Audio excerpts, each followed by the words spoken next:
Hello! Happy Friday, everyone. Hopefully you can see me and hear me. My computer tells me you can see me and hear me, so that's a good start at least. Hello. Uh-oh. We're coming through in double.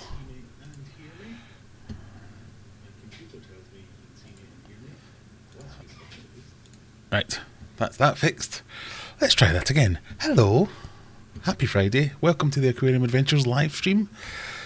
I hope I've not shut down everything. Yes, I was accidentally watching myself and listening to it through the speakers. Right, I'm not quite set up, just for a change. You know how I like to be prepared for these things. But welcome, everyone. We're nearly there. I just need to type this in there. And we might have a show. Well, nearly. Let's not get carried away. Right, let's try this. Is the GoPro going to work this week? Hey, it does. Hello. Right, let's switch back before it breaks. Good. Right, we have got a few topics to talk about tonight. We've got me being... Do you want to start with a rant, or do we start with more positive things? Why am I losing everything again? Right, put the chat up there so as I can see what everyone's saying. We have some more Facebook Marketplace shenanigans. We've got... Apparently the fish keeping hobby is going to be banned on the 1st of January. If it's to be believed what some of our American friends are saying. And we've got a bit of charity news. And once we've got all that done, we're going to get you guys to help me pick a fish. We're going to stock a subscriber tank. We'll leave it as loose as that for the moment. So the tank could be any old tank. It could be a tiny little nano tank. It could be a gigantic 8-foot aquarium. Oh no, it couldn't, because I haven't got one of them.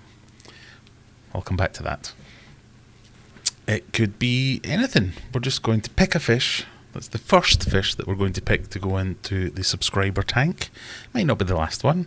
I mean, obviously, if you pick something that's going to destroy everything else it lives with, like a flower horn, then it will be the only fish. But if it can have tank mates, we'll get some tank mates as well, and we'll do that in future weeks as well. So we've got everything from, well, hopefully, if you've seen my fish room or you've been here before, I've got a few different size tanks, so we've got a few options. I have plans for a big tank. Not quite got to it yet, so size shouldn't be an issue. We can accommodate anything from a nano tank up to a monster tank. So we can have some thoughts. If you want to play along, you're probably a bit late now because I think I've made the tier list, but go on to the Discord server. The link is up. It is up there. Why am I always showing my email? This is why I get so much spam, isn't it? Let's get that gone. There we go.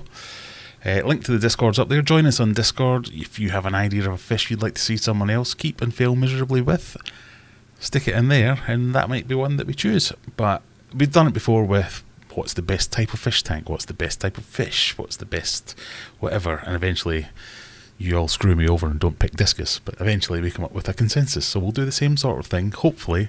I think I've set it up right. And we'll pick a fish.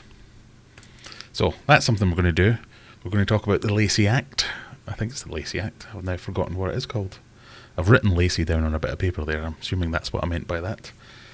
We're going to talk about Facebook, but first we're going to talk about charity. So I had been giving away calendars left, right and centre for the past couple of months. I thought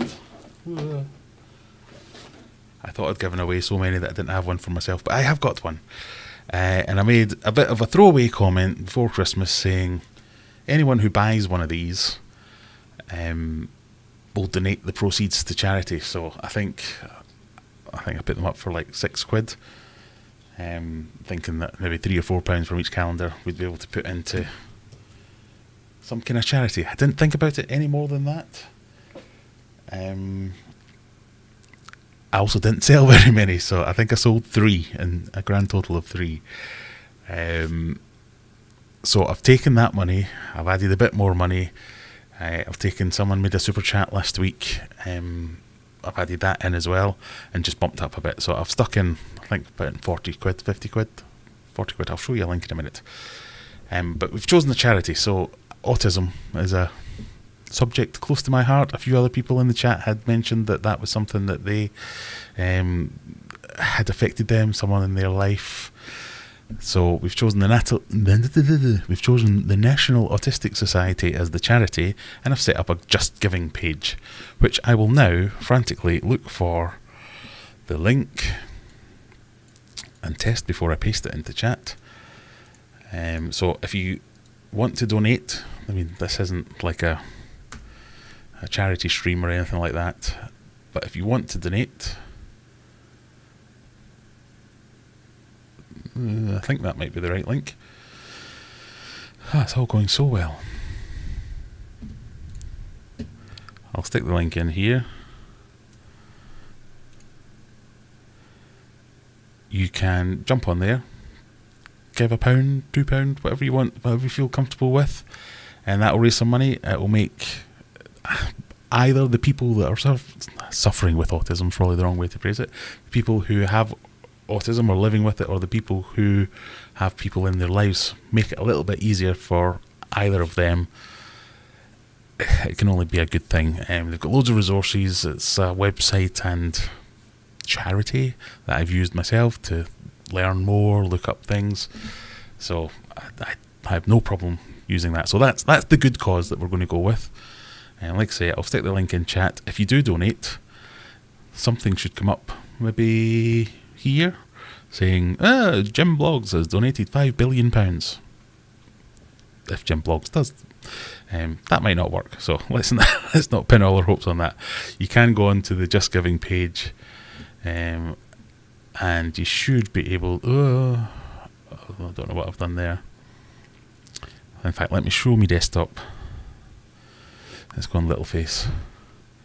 So it should look something like this. You'll see Aquarium Adventures raising money for the National Autism Society. Yeah, that's it. So I'm going to shamelessly mention this a few times because people come and go on these live streams. That's just, if you want to go on, help out, great. If you don't, also fine. I'm going to go back to GoPro because I'm excited that it was working. Yay, it's still working. So you get to see my setup a little bit. Tonight, we're kicking proceedings off with Lost Lager from Brewdog. Hop House 13 has finally died a death. I can't find it anywhere. But this is a good second. I really do like this one. So let me wet me whistle. Let's check in with the chat and see who's all in tonight. We've got Noodle Sandwich. Dawn, good evening, Dawn. Your keyring. Oh, that's another thing. Keyrings. I've posted your keyring today, Dawn. We've got keyrings, so we'll do a couple of giveaways at some point as well. We have Discus newbie keyrings. We have cock rings. Maybe we shouldn't be calling them that. We have This Sucks and This Blows. All different ones. So I think they're quite cool. So we might give a few key rings away tonight. Dawn won one last week and it's on its way. Paul, if you're here, I searched through my email history to find your address and I've sent one to you as well. They should hopefully turn up tomorrow. As Noodle Sandwich says, that isn't showing up though. Why would it not be showing up? Chat display. No. There we go. If you haven't, have a look at our Discord server. Link's up there. You can join in the frivolities before and after stream. Because obviously we just do this on a Friday night, but the Discord server's there all week long. Mary Rhodes, hello. Eric, Mickey, Freshwater Ichthyology, hello. We've got Andy's here. Phil's here. Phil, the creator of said keyrings. Thank you, Phil. James, Sean says howdy. Am I missing? Is the man from Doncaster not here? Have I missed that? Oh, of course not. NJW, hi from Doncaster, hi from Sheffield. Right, where did we get to? Sean Graham, Simon Harding, William Buckley. Hopefully not with son before. I haven't sworn yet, so we're alright. You could bring your son, couldn't you? Mark's in. Sean Graham, to the person who wished my child all the best when he was sick last week. Just to know he's fine now and back to his happy self. Excellent. That's what we went to see. Not only are we talking nonsense sometimes about fish, we're curing children. That's what you want. Mickey's jumping in and out tonight, but I will be about. That's fine. Good to see you. Soren, good evening. Let's get down to the bottom, shall we? Sharpie's here. Who else have we got? As Phil says, we should do some admin. If this is your first time here, welcome. This is the Aquarium Adventures live stream. Every Friday night we do this nonsense for a couple of hours, but mostly I make videos about fishy things, all the fishy things that I get up to, and then we talk about them on a Friday night, and often go off in tangents and talk about things that are completely different.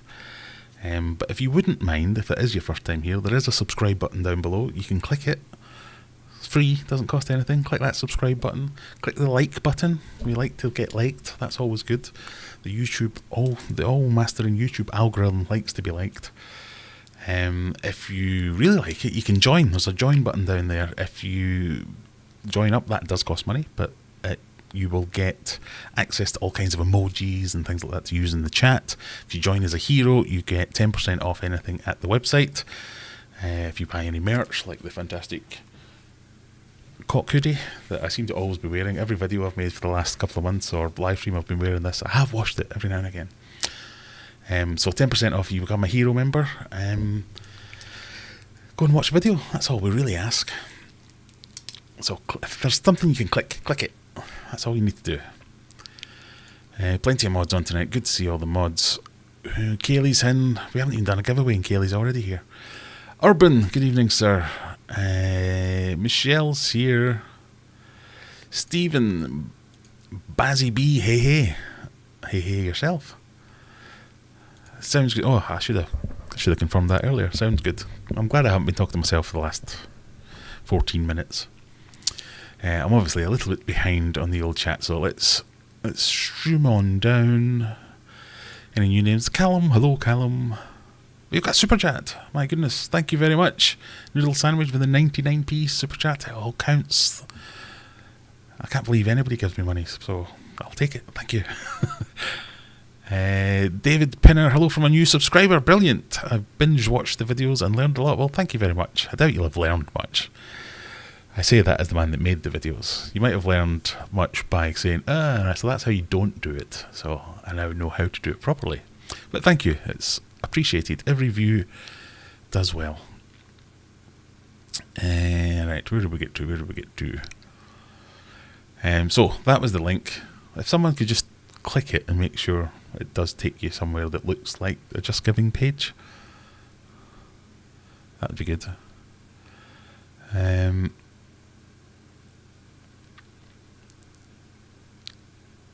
Where have we got to? There we go. Right, so hello, Lily's here. I've thrown away my bit of paper that's reminding me how to pronounce your name. At hey him, something like that, isn't it? What's your real name? I'm going to have to call you by something else. I don't know if it's. I don't think I'm dyslexic, but I cannot say that name. Every time I read it, my brain just goes. Dawn saying thank you. Yes, so the key rings turned up yesterday. I posted them out today. So if you won one last week, I think it was just Dawn that got one, and Paul. Yes, oh there you go. Paul's just tried to donate last week's key ring, didn't accept it. You can't donate the gift. I expect to see that on your keys next time I see you. Right, I think we're getting near to the bottom. Thank goodness. The link's working. Hello, says Courtney. Link is working. Thank you very much. Right, so if I go here, will that do anything? My God.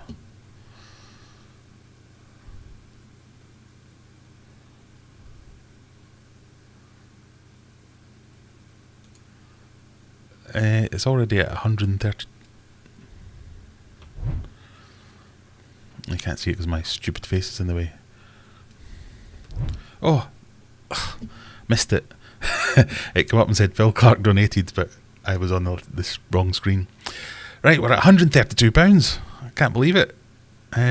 That's fantastic. Thank you very much, everyone who's clicked that link. Like I say, I'll mention it a few times throughout the stream. What's that mean?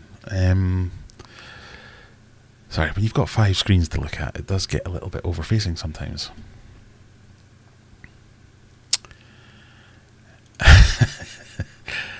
I've been thinking of changing it to Kveldsanger.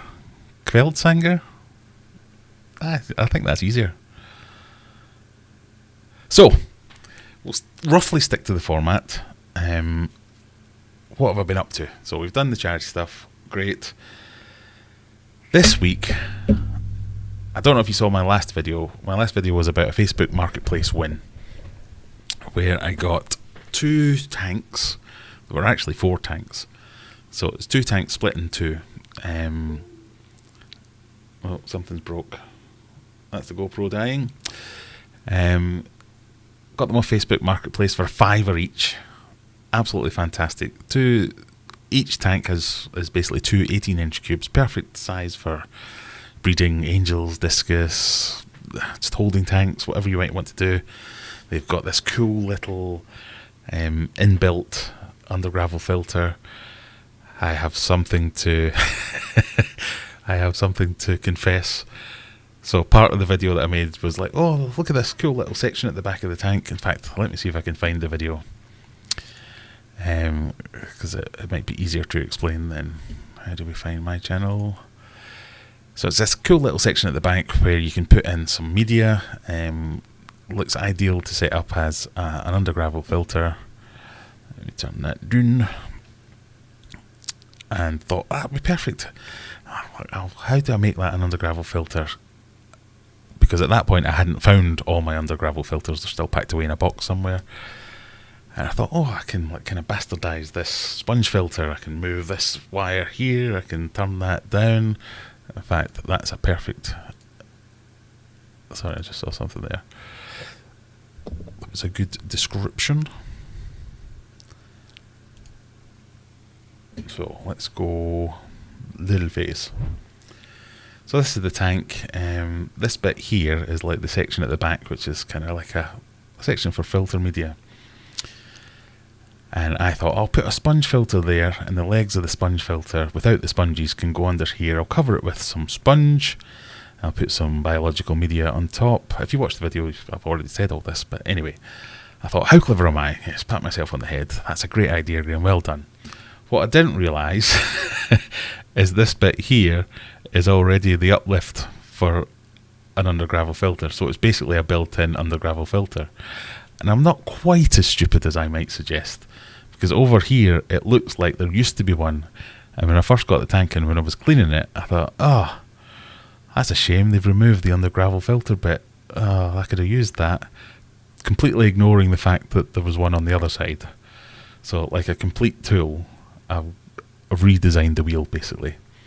So all you really need to do with these tanks, and the other one's the same, it's got one on one side but not on the other.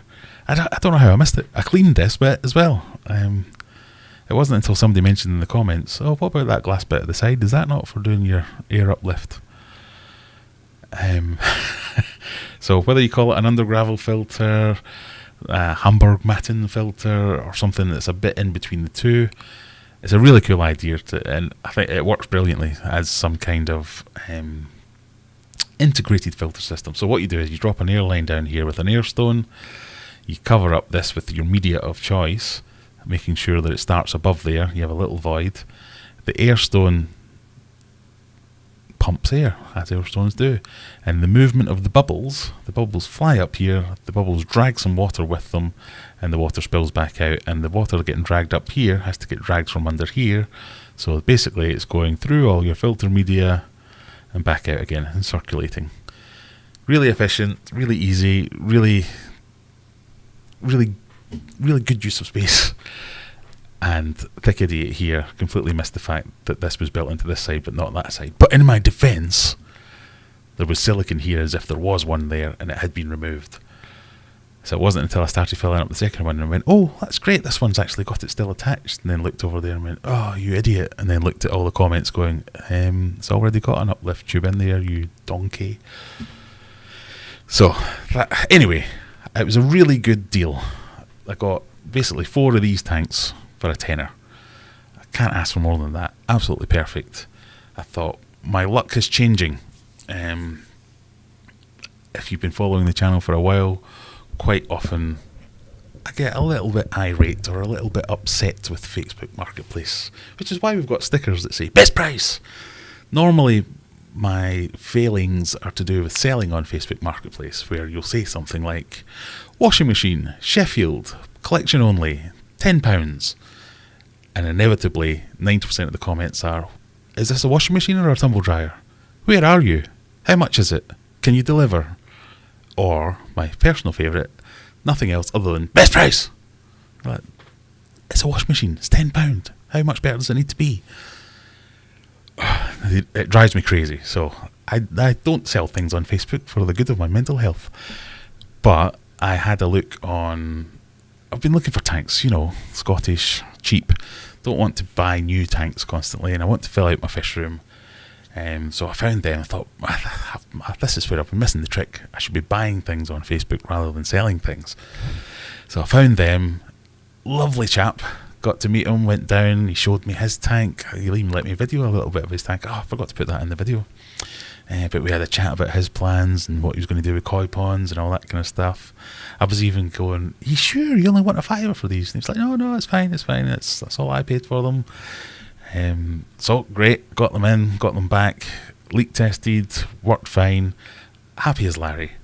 So that's the way to do it. And as you know, for the past few weeks, other than going on about my sore shoulders, which are now much better, I've been going on about mega tank that I want to build into my fish room. So I've been scouring Facebook Marketplace, eBay, places like that, looking for monster tanks that people are trying to get rid of. And they are few and far between. I mean, if you're going to invest in a monster tank, your chances are you're going to keep it. But the few that were I'm kind of looking for a minimum of 7 foot.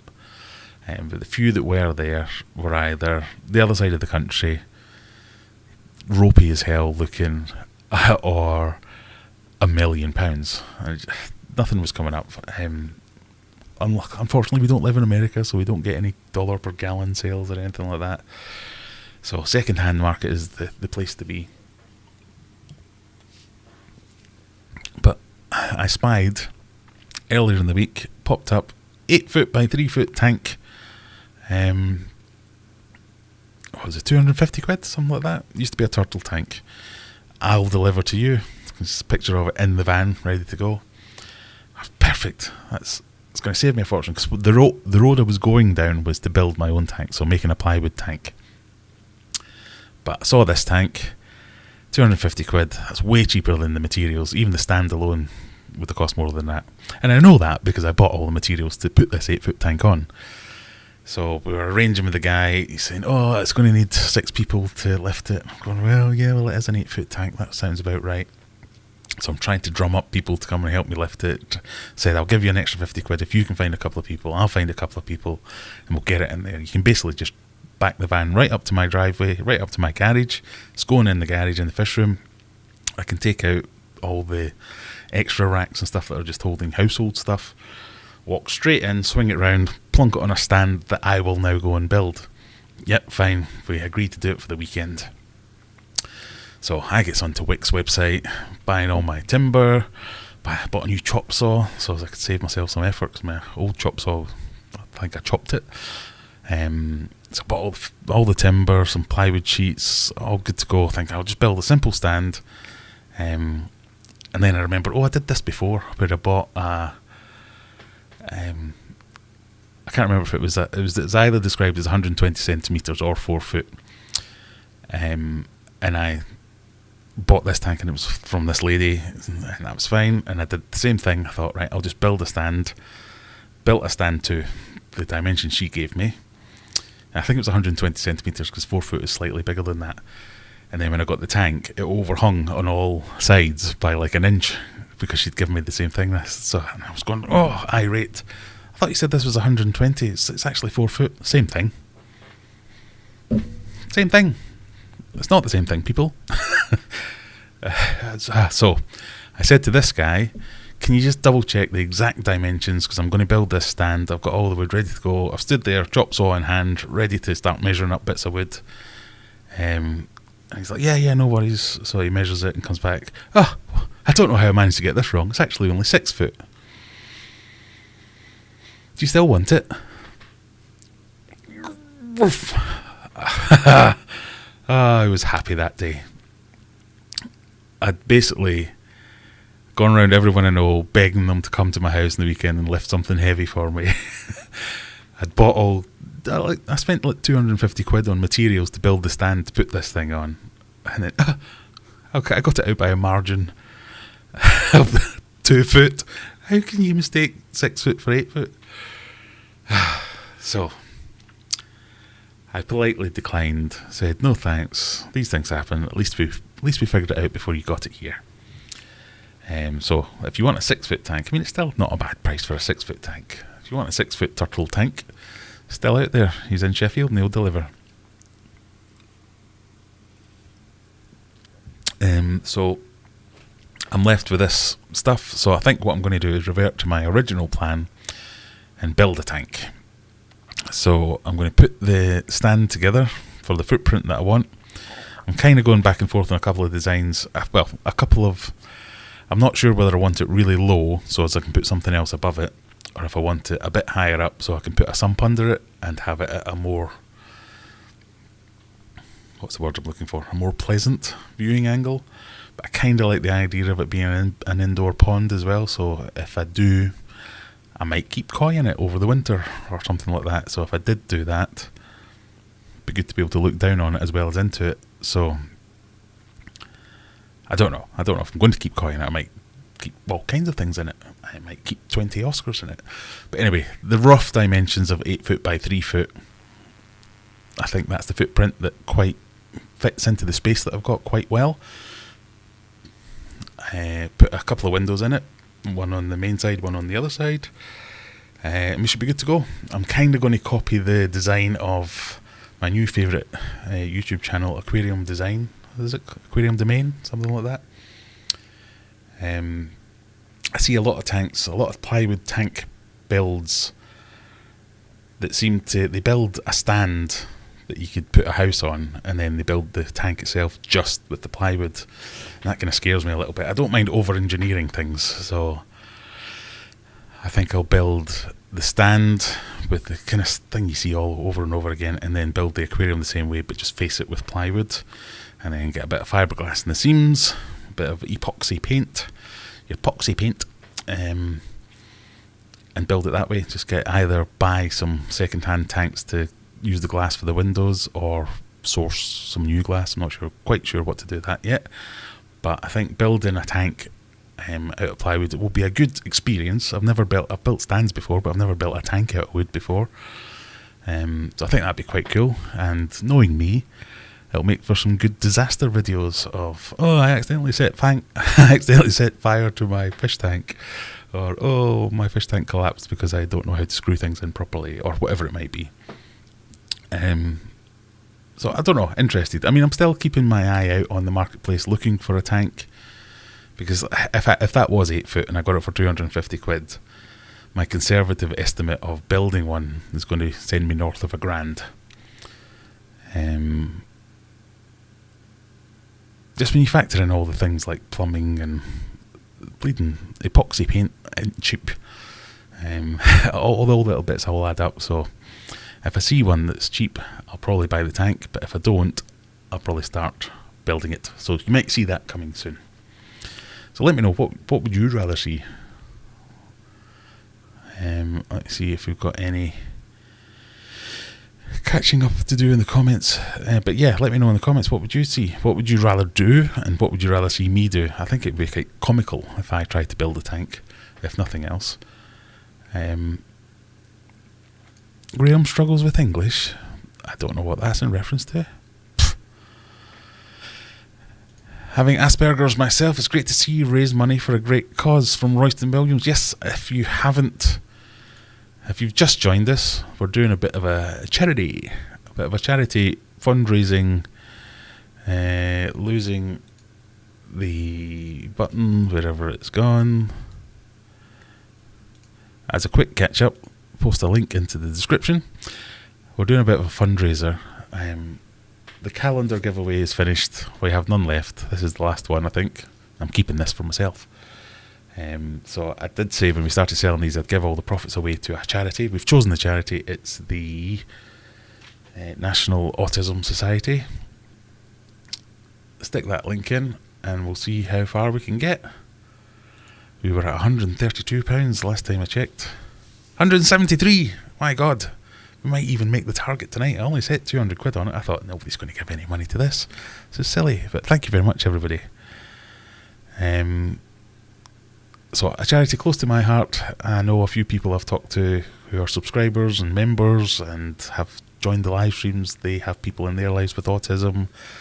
It can be tough as well as rewarding having people with autism in your life. So anything that can do to help either of those two parties. And this charity, I've used their resources before to learn more about it, to search for resources and coping strategies and all those kind of things. So why not give something back? So that's what we're going to do. The link's in the description. If you want to give a few pennies, it would be very much appreciated. And like I say, I will mention it every now and again.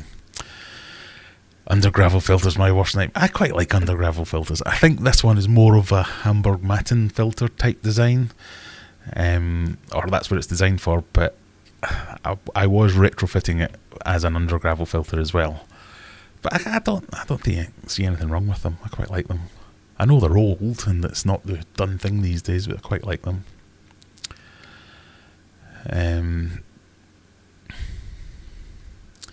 Yes, is that tank meant to be for a matte? I think so. I think that's the original design is for a matte filter. And I do have some Jap matte, so I will use one of them the way the tank's designed as well. I'm going to try out different things. So I thought I'll try one with just sponge. I'll try one with an under gravel. I'll try one with some Jap matte. I did say I was going to do something with the other one, but I can't remember what it was. But I thought I'll try some things out and see what's happening. Thank you to all that have donated. Exactly, Simon. Thank you very much. Yes, do it anonymously if you want to. £1, that's more than enough. Thank you very much. Looks like a Hamburg Matten filter to me. It probably is. Yeah, I probably bastardised it by trying to make it and turn it into an under gravel filter.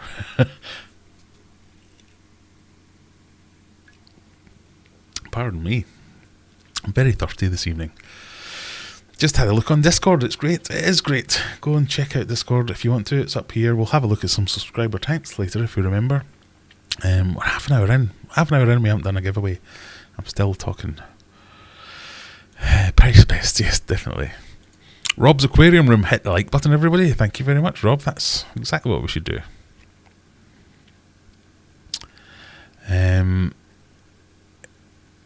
So, as Royston's saying, yeah, Phil, I think his kids have got, I was going to say Alzheimer's there, I think that's what I've got, autism or Asperger's, so Royston knows what that's all around. Simon, my hoodie turned up from Graham, thank you very much, Phil, we got that one there.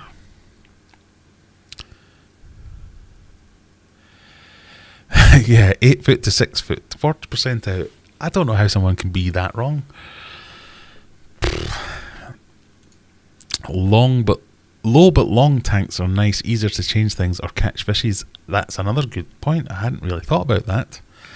I just thought I do quite like ponds and like looking down on fish. That's quite cool. So if you have the option of doing both, you don't often get to see over a fish tank and into it. It's more a pond thing. I think it was either Reese or Callum I was talking to about that with lots of little fish. It can be really cool to see all them scurrying about doing their thing. Did you say build it with ply? I did. I'd use other woods as well, and screws, and even glue.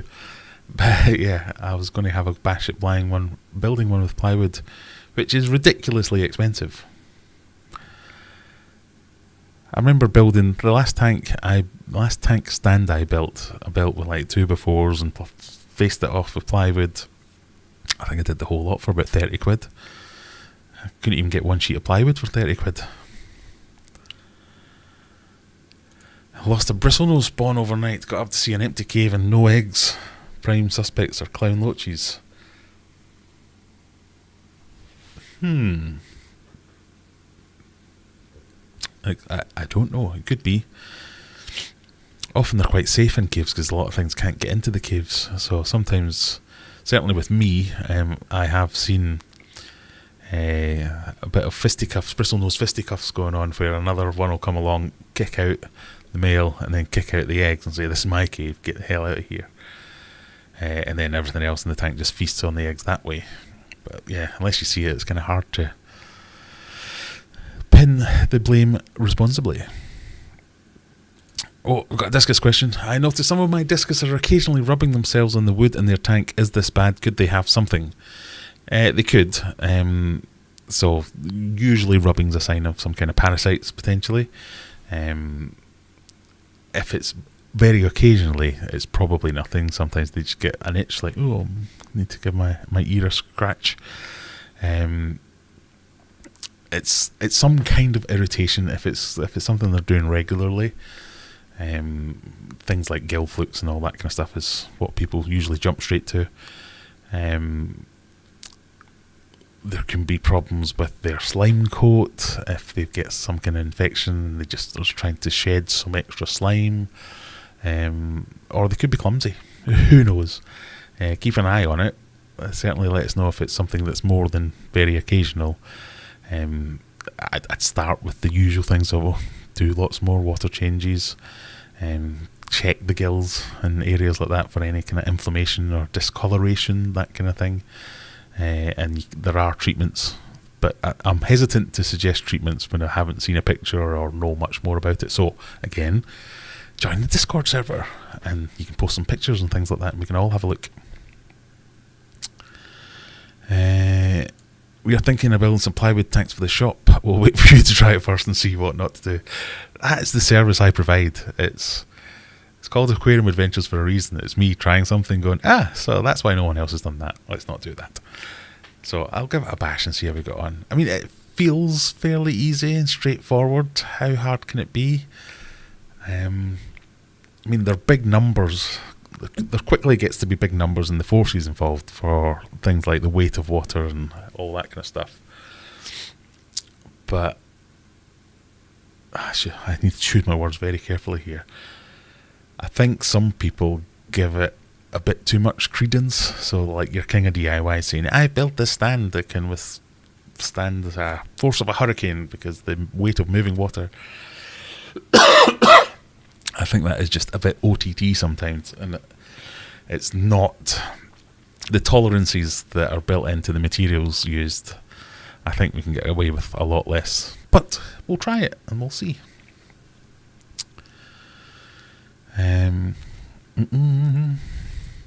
I'd rather you built one. I've been looking into it myself, so it'd be better for you to make the mistakes. See, we've all caught on. Do you have to use marine plywood? No, you don't, and you should specifically not use marine plywood. Marine plywood is confusingly named in that way. It's if you used marine, well, you probably could use it actually, but marine plywood is for using on boats, and it has all kinds of additives in, so you run the risk of those additives leaching somehow. So you wouldn't use marine for aquarium, for life things.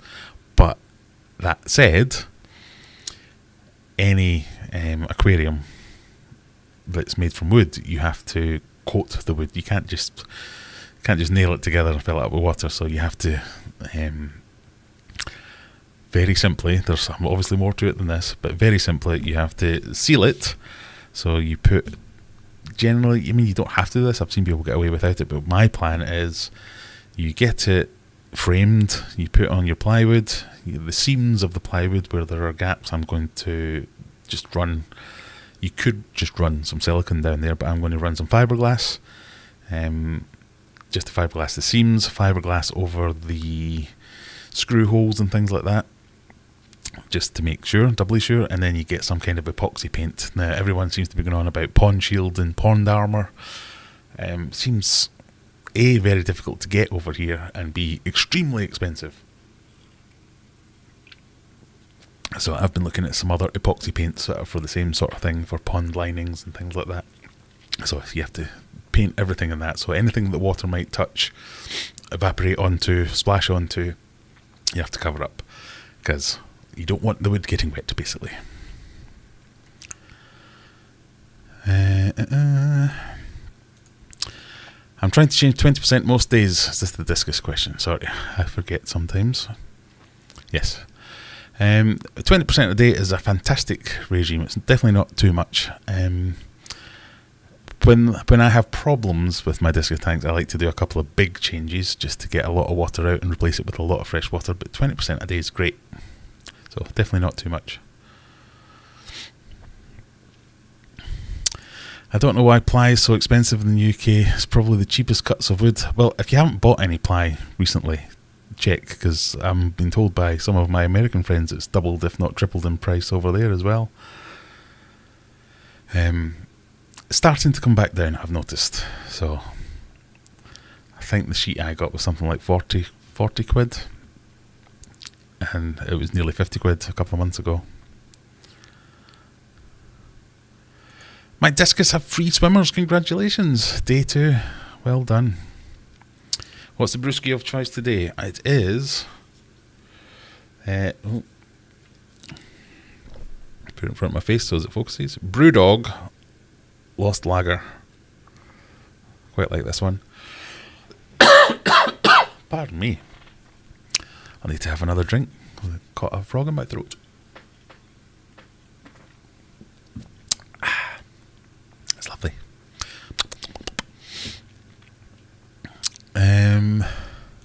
Hi from Norway. Hello, we're international again. Thank you for joining us.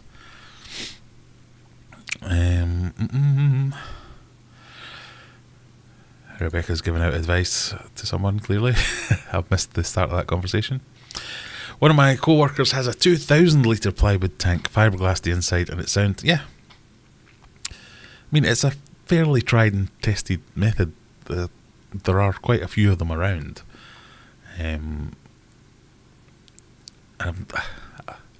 I've never heard of anyone having a blowout in a plywood tank any more often than I have of a glass or acrylic tank.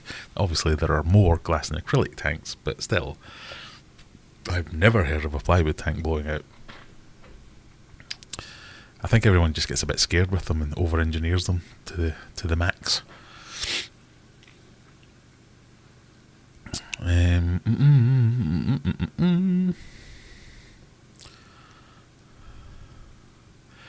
Right, let's get down.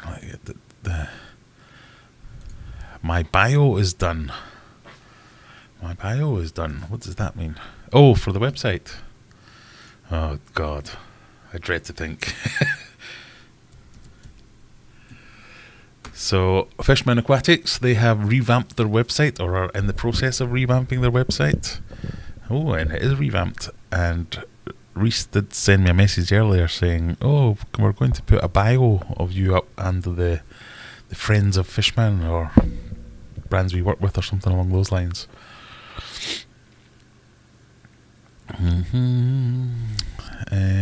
Find more about us and the companies we work with. Right, okay, let's have a look. Little face. So, Fishman Aquatics website. So, if you want to, go and check it out. Check out their website. I think the angle they're trying to take is trying to use the website just to give you a little bit more information about Fishman Aquatics, rather than just trying to pile products onto you. A little bit about their background and why they might be a good shop to use. I've been saying for a while that I think they're one of the best around. Knowledgeable, friendly. I think even I as a seasoned fish shop goer, I don't often like going into fish shops. I don't know if that's just because Sheffield has some terrible ones, but they feel, I don't know how to describe it. You just feel like either they completely ignore you or they stare at you as if they're like, oh, I'm going to get them, and pounce. But I never got that conversation. I never got that feeling at Fishman. But anyway, they obviously do all stuff. We've got Courtney and Callum mods in this channel. They both, spend time there in Courtney's case. But Callum works there. Reese has been on the channel. We've had chats with him before, so you know them well. So it's definitely worth going and checking out. Oh, look, our friends and partner brands. Yeah, so Reese said he was going to stick on something about my bio and did I want to see it. So I said no. When I review something or when I give feedback on something, some product, some whatever, I never let the person contribute or say why, or why should I say the same thing. So let's see. Aquarium Adventures, Graham Kerr. I don't know if I should be reading this out live. This is difficult. Right. Mr. Kerr, what a guy. Graham is a YouTuber and tech genius. Paul, he's still watching? Tech genius. That has a love for aquatic life and has transformed his passion into a business, a man after my own heart. We work with him a great deal with video collaborations, helping him build his new fish room, and Callum is a member of his mod team on his live streams. He just so happens to do one of the best foods on the market at super low prices. Ding! The composition of the foods are incredible and the variety is even better. The Aquarium Adventures brand of food is epic for all general community aquariums, both heated and room temp.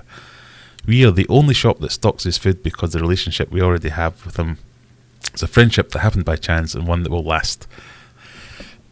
There is no middleman, just two small companies that focus on quality working together. Oh, I'm going all red. Oh, that was nice. Thank you for that. So, if you want your Aquarium Adventures fish foods, pop along to Fishman Aquatics. And check out the website anyway. It's always nice. And go on the Facebook page and click like. Always be clicking things. Pardon me. Evening, Mark. Sorry, right, where did I get there?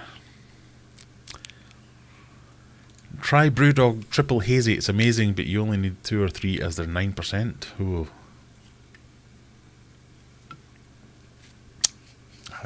Alright, I will. I really like these.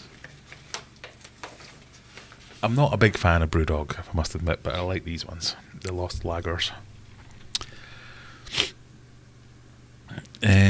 Ciao with Lau. Good evening, Michael. How are you? Nice to see you again. Oh, we've got a question. 60 watching. May God bless you all. Indeed. And may you all click the like button. That'd be nice too.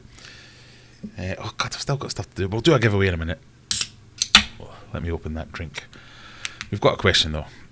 Why didn't you run your drains in the fish room behind the tanks just to make it a bit cleaner looking? I understand running them in the front is a bit quicker and easier.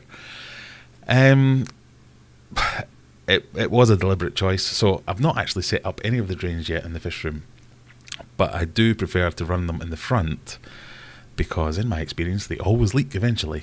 And it's much easier to fix a leak in the front than it is at the back. Two things: leaks, clogs. If most of my tanks in my fish room eventually end up running moss, if nothing else, if not plants. And when you run automatic water changes, that's just something that's constantly going, and every now and again, a little bit will flip over, and a little bit will flip over, and then eventually, inevitably, it will get stuck somewhere, and you end up with a minor flood that you just have to go, I'll take that pipe, there it's there's the blockage, away we go, away we are. If that was all behind the racks, that would be a proper mission, and it was a proper mission when I did it that way the first time. So it's personal preference. There's nothing wrong with running them behind the tanks. I mean, if you can be a bit more precautious in your tank setup and make sure you catch any detritus before it goes down into the overflow, you probably wouldn't have as many of those problems. But it's just quicker and easier. I'm a quicker and easier kind of guy. So that's why. A tech genius, yeah. I don't think anyone's ever called me a tech genius before. I like it though. going to put that on my CV.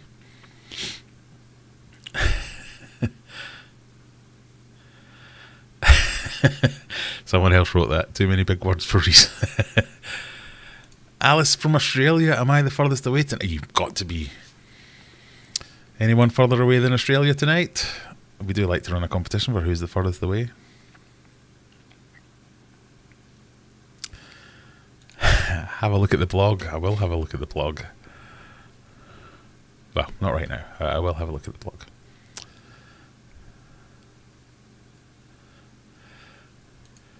Yes, so at the last aquatic store Rebecca worked at, we had space behind the tanks to deal with the plumbing issues. One of the best designs I've ever seen. I'm now going to immediately forget the name of the shop. Sustainable Aquatics in Rotherham. It's not unique to them. I have seen the same sort of setup before, but basically they have their shop set up with a central island of fish tanks. So if you imagine it as 4 separate racks all next to each other, and then a door, and you can go in behind all those racks and all their filtration systems in behind so the customers are out looking in, and if they could see through the tank, they'd see the filtration system, the people working in there. And that was great because you could get in and you basically had easy access to everything. It cut down on any pipe work that you had to run, so it would inevitably be a little bit cheaper and less complicated, shall we say, because some of the pipe runs can get carried away, because when you add to them over time rather than doing it all at once, you end up with little snake runs and gets all out of the way. So that was really clever. But I don't have that luxury. I want as many tanks as I can get in. So just pushing them out to the walls to give me more space for other things, basically. So that's why. It's not. I mean, I'm not saying my way's right and everyone else is wrong. That's just, it happens to be what works for me.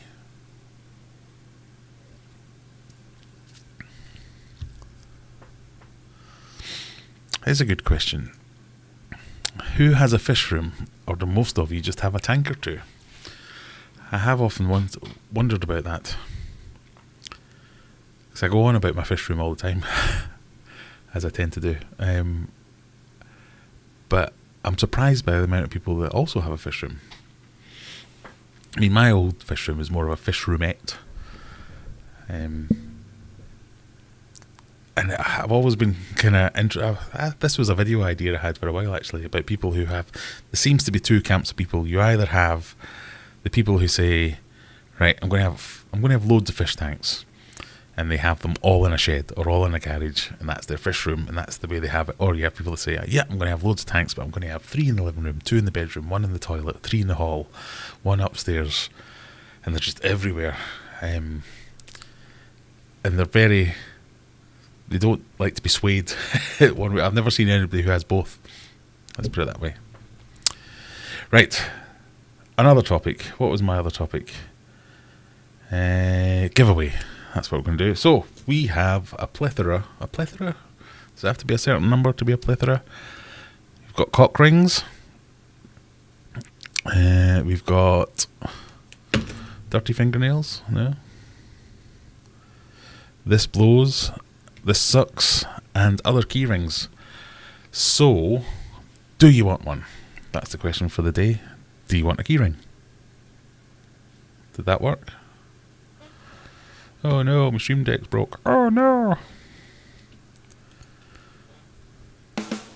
There you go, that's better. So, we're going to run a wee competition, if I can press the right bleeding button. I think we can get away with sending these international. I sent someone a calendar to America the other day, and it cost me like £9 in postage. I was a bit like, ooh, regretting saying that was for everyone. But that can't cost that much to send abroad, can it? He says with trepidation. Would you like a key ring? So we're going to do. How many people have we got here? We've got 61 viewers. That's not bad. Only 45 likes. Come on, people. Let's have some more likes. It's free. You can just click it. But if you would like a keyring, I'm not going to promise any particular design, but if you win and you really want, I don't want a cock ring, just tell me that in the email. So the rules are, you have to click the subscribe button if you haven't already. You have to click the like button if you haven't done that. You have to be a person, live in the world, and want a keyring. So 5 requirements. That's all we need to do. They're not very heavy. I have my trusty scales. I'm not a drug dealer. I weigh out bags of food. It's 15 grams. I don't know what that is in American money. So yeah, if you want one, all you have to do is be a subscriber, all those things, click the things, click the clicky things, and pick a number between between 0 and 50, and type it in chat. And while you do that, I'll try and finish off the prep I was doing. So pick a number, don't spam. One guess every 30 seconds, or Simon will get really upset with you and ban you.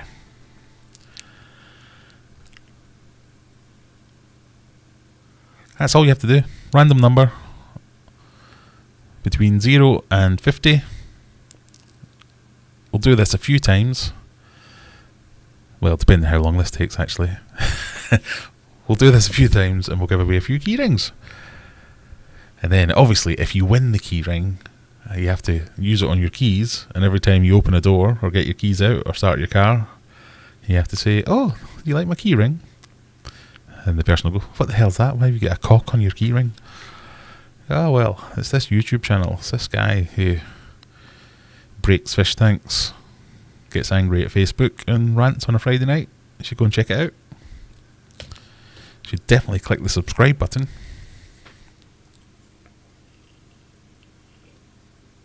We have a winner. We have a winner. We have a winner. Steiner Wallacher. Congratulations.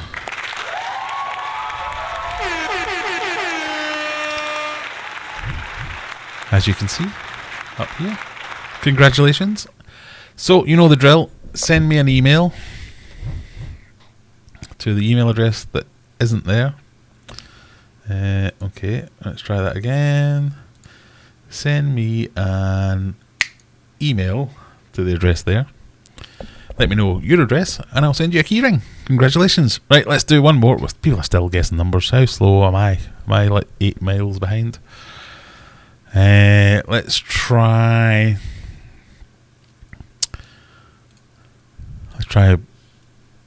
a bit of an easier one. Between 0 and 40 this time. 0 and 40. Go!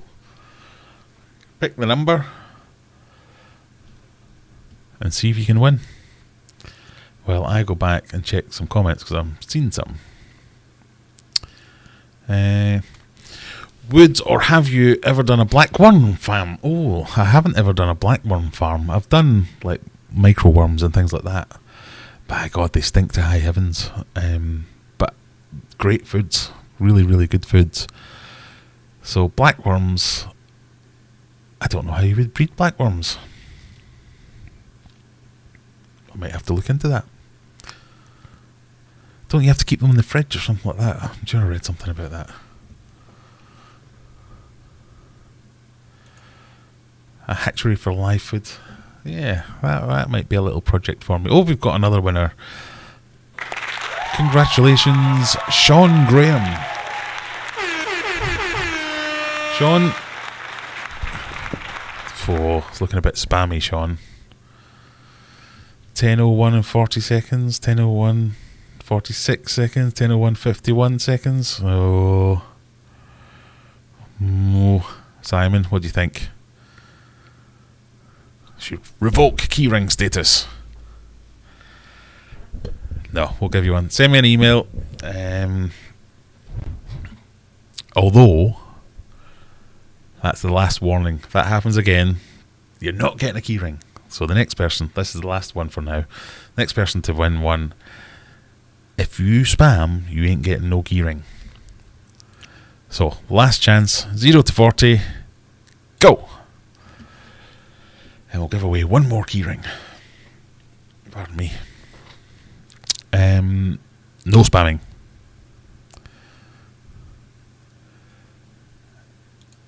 Sharpie's got 15 tanks. Rebecca's only 2. That's tough when you're renting though, especially if there's a chance you're going to be moving around a lot. I don't envy moving a fish room, definitely. Dan's got a fish room. Alice keeps adding tanks to her dining room, not quite a fish room. We have ours. So what made you decide to go with dot them around the house rather than dedicate everything into a shed, a garage, a whatever, one room? I'm fascinated by it. I don't know why.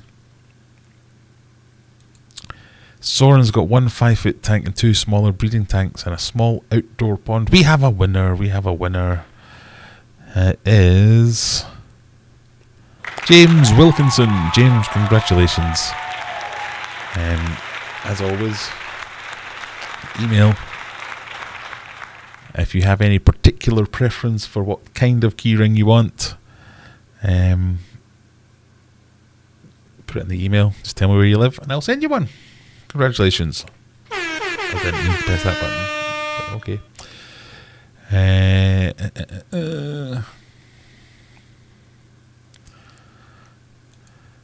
Only got 2 at the moment, but we'll be expanding greatly over this year. I bet you will. Yes.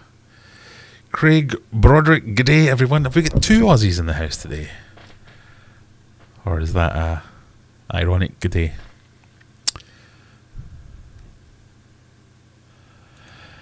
I feel Aquariums Adventures should do a lot of live food cultures, as I've also been interested in this recently. Right, okay, I'll show you how to cock up some live food cultures.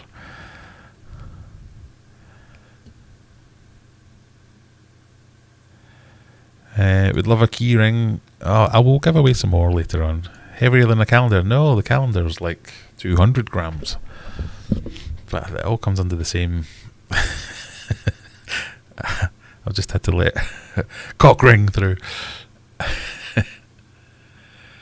Definitely not a drug dealer. 30 tanks, Simon. Only 2 with fish, 1 with turtles at the moment. Middle of building a new fish room.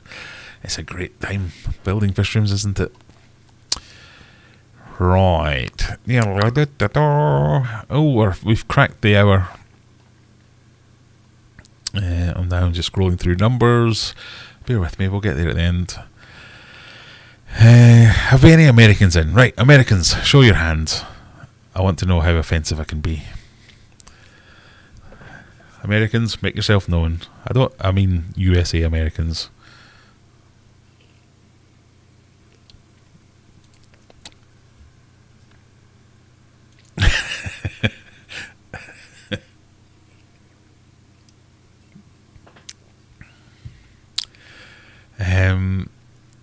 Can we buy the key rings? I'm kind of keeping them as giveaway things. So maybe if there's enough interest, we'll stick them on the website as well. Yes, as Simon says, anybody that won a key ring, I mean, you have to have actually won. Send me an email, we'll sort it out. Remember, name, address, including county.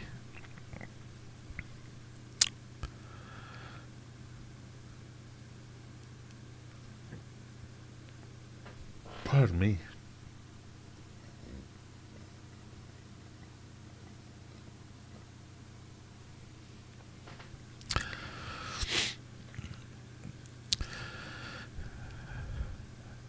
One Aussie. No Americans, right? We can go in hard then. I do jest. So this is a subject. We're going to talk about the Lacey Act. Is it the Lacey Act? Am I misremembering that? It's got a proper name, but I can't remember what it is. Am I up for the subscriber tank being marine?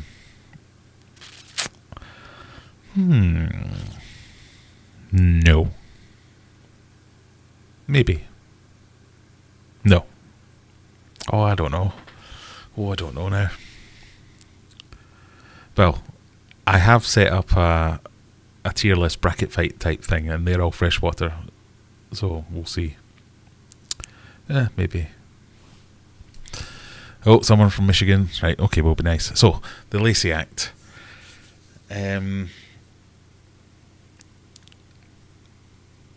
I have to be honest, I found it very hard to care or be interested in this from the very start.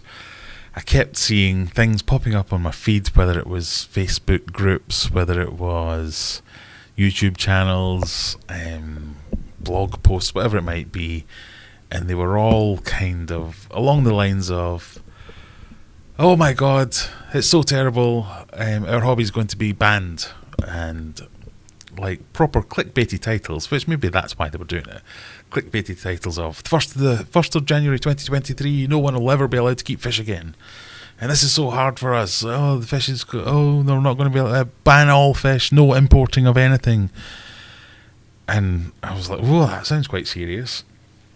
And then if you only watched the videos, you would get the impression that in the US, they were changing the way that the fish keeping hobby was going to work, and it was all about how you were no longer going to be able to import fish, and what a terrible thing, and please can everyone get on the phone or the email to their state senator and tell them to repeal this act. And if that was the only thing you saw or read, then it was very much, oh, that does sound bad. So I looked into it a little bit. I did not read everything, but I looked into it a little bit and read some of it. And I thought, well, I must have the wrong thing, because everything I was reading didn't mention anything at all like that. It was, well, most of it was about birds, reptiles, all manner of other things. You had to look quite deep into it to see any mention of fish. And then you got to the bit about fish. All right, okay then. And I'm very much paraphrasing, but the long and the short of it was, we're going to change the system, and rather than blacklisting fish, we're going to whitelist fish. So rather than you're allowed to keep whatever you want except for these, we're going to move to you're only allowed these. I think the bit people were struggling with was they hadn't said what these were, so nobody had actually produced a white list to say these are the fish that are going to be on the white list, and these are the criteria to meet acceptability for the white list. So they did talk a little bit about criteria. So there was things like, oh, if this is something that's already sold in a certain volume, then it will automatically be whitelisted. I don't think I saw anywhere what that volume might be. If it's something that's already imported to a certain volume, that can continue. If it's something that's widely kept, there's lots of loose language like, oh, if it's widely kept, then that's fine, it'll be whitelisted. There was very little in the way of, I don't know, if I want to keep Asian arowana, because I know that's banned in most US states. There was little detail on how you would go about getting that put onto the whitelist if you wanted to, other than, well, if you import 10,000 of them, then that automatically gets you past the minimum threshold import number, which automatically gets them out. So there was lots of questions, and it wasn't a fully formed. I don't see how people were making the jump from, well, if this passes, day one, we all have to turn in our fish tanks. There was no correlation between those two statements, but that's what everyone that was sensationalizing it was doing. And all these calls to action of, oh, get on the phone and don't hang up until you speak to your senator. Do you think that's really going to help? Do you think that's going to piss that senator off and go, oh, God, I've got a lot of crazy people in my state? So it seemed crazy to me. And it seemed like what was being proposed, or the reason these things were being proposed. So as it applies to fish, the same people who were complaining about this are the same people who talk about things like, oh, Florida's getting overrun by giant common plex. They're everywhere. They're infesting our waterways. We should do something about this. all right, let's do something. Not that. No. Oh, you so... This is what you do about it. This is how you get things done. You're never going to please everybody, so someone's always going to be a little bit upset about something. But the people who are doing these things, like dumping their pet fish into the canals and the rivers and all that kind of thing, they're not the people watching these videos. They're not the people that are getting outraged by these things. They're the idiots. They're the morons who put a goldfish in a little tiny goldfish bowl. They're the people you're legislating for. People that won't do the critical analysis of, right, what does this fish need to live? How do we look after this thing? They aren't the people who... They're the people who don't think that you need to make legislation for.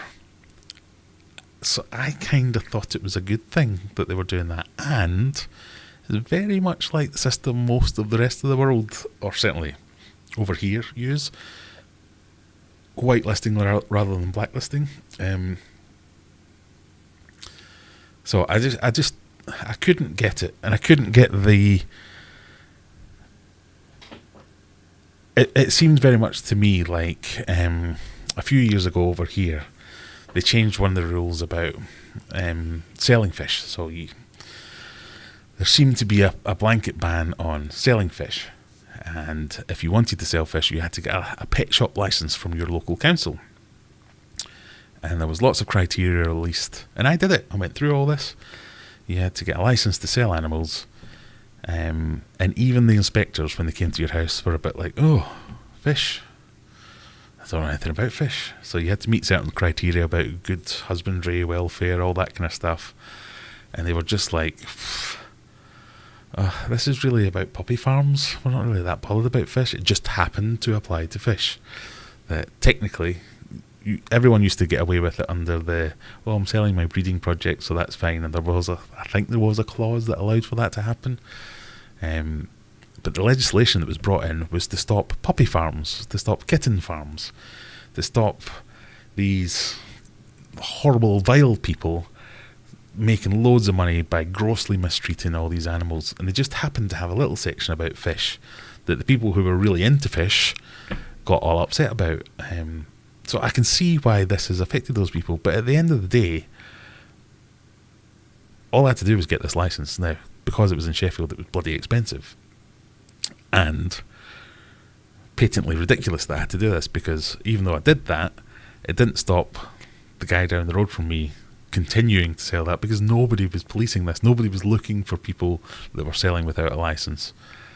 And it just wasn't aimed at those people. So I found it hard to feel sorry for those, or aggrieved that people weren't going after them, because they weren't the problem.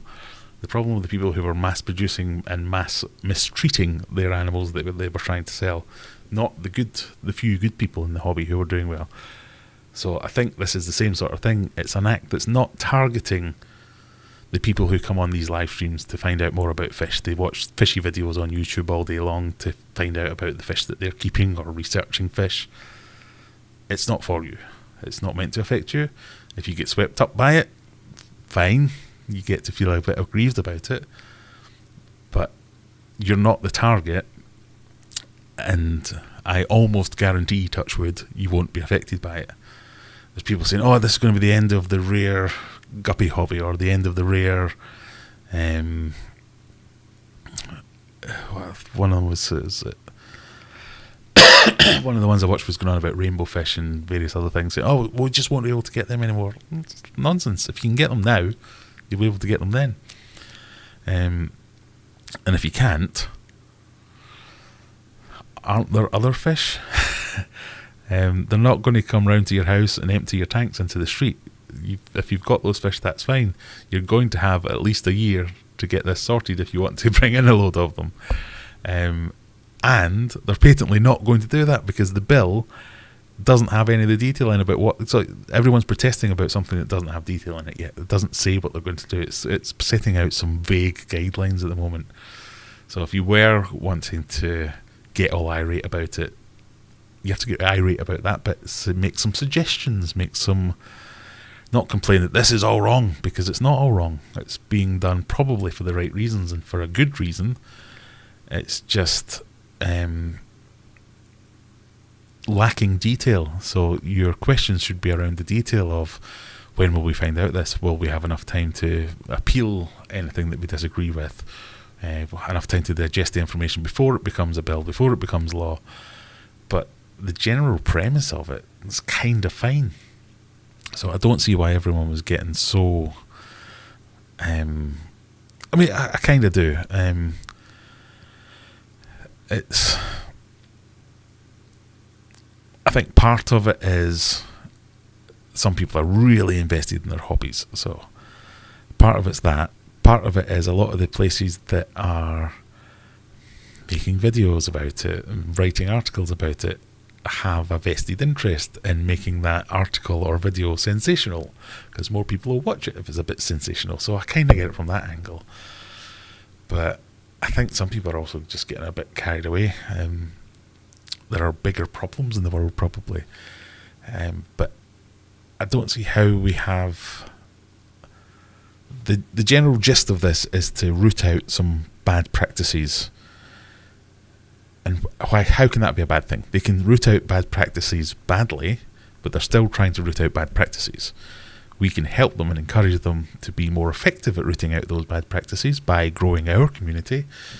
Everyone here is probably trying their best to look after some fish, for instance. Otherwise, what's going on in your life? Why are you here on a Friday night? Unless, of course, you work with me and you just want to take the piss out of me on Monday. But everyone here is kind of... We're not the target audience. We're geared up to try and do our best.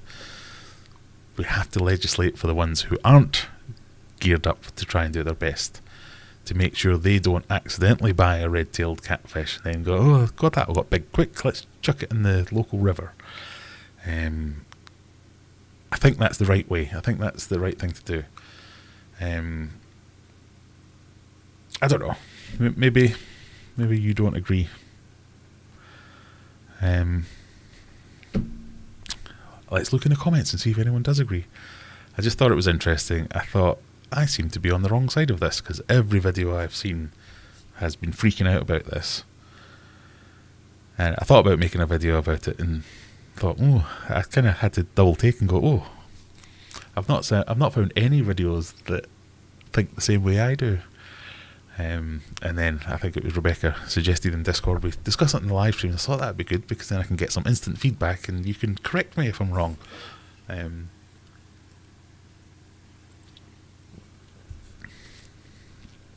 Let's have a little look.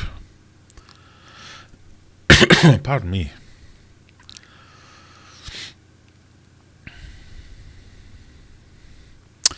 The Lacey Act about a positive list. What many might not know, the UK had a positive list of genera we can keep for around 20. Yeah. So this is moving to... it does suck if the mechanism for getting things onto that list is sucky, then it will suck. But I certainly haven't had it affect me. I know, like, Australia has a similar list. Got a couple of Aussies in there. I know you struggle, guys down under struggle to get things that we think are quite commonplace and normal. Doesn't mean there isn't a fish keeping hobby scene in Australia, does it? Because obviously we've got a couple of them who have joined us here today.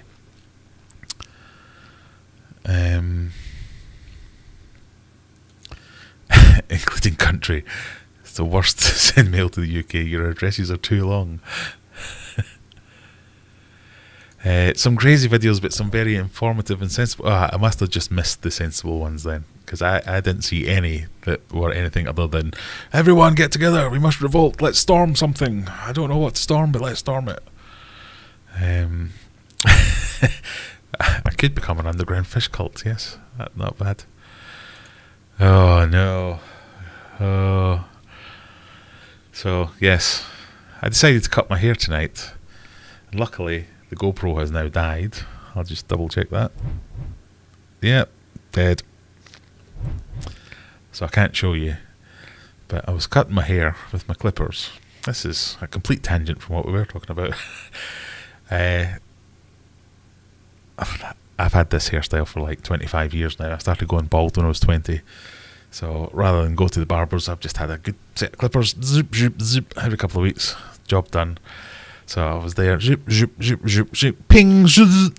So, in fact, I can't remember what side it is, but I shall slowly turn around and show you. This is what happens when you self-barber.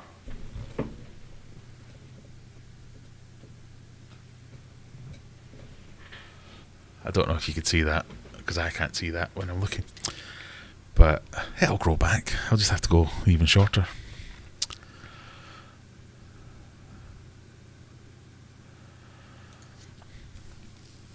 I think the lists have done good. Ours ban lots of invasives, and that's the point. The lists are there to stop the bigger problem of invasive species wiping out native species. That is a good thing. Your only complaint should be about it being implemented in a way that is either nonsensical or hurts you in some way. Otherwise, you know, there are ways and means of dealing with this, but if, like snakeheads for instance, I think they're cool as hell and they're not allowed in America. If I lived in America, I'd be like, damn, wish I could keep them. I wouldn't go on a protest march about it, because I understand that fish could wipe out, if it gets into the hands of some diddy, could wipe out a whole ecosystem if it wanted to. I do think there should be other things in there, so maybe not just whitelist, blacklist, done. Some kind of licensing to say you can have something that's on a blacklist or not on a whitelist if you pass a series of tests or pay for a license or whatever it might be.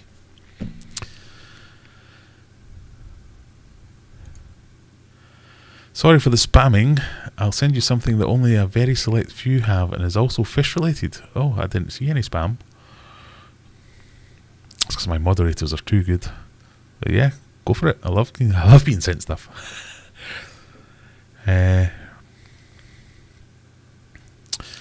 An underground fish dealing cult. I want to go with my drug dealing. I did have to tell one LFS about the Wills when I saw they were selling the Wills catfish. My goodness. My goodness. I didn't mean to say that.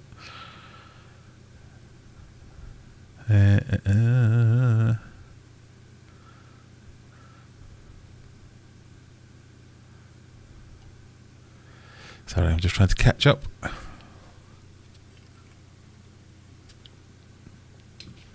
A question from Mangosaurus. Why can I not see that? I'll come back to that.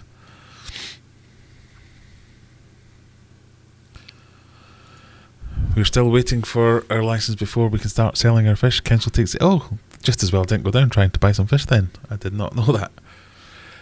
Yeah, the council took forever, and then they sent one poor lady, came and took one look at my fish room and went, I don't really know anything about fish, and asked me 3 questions.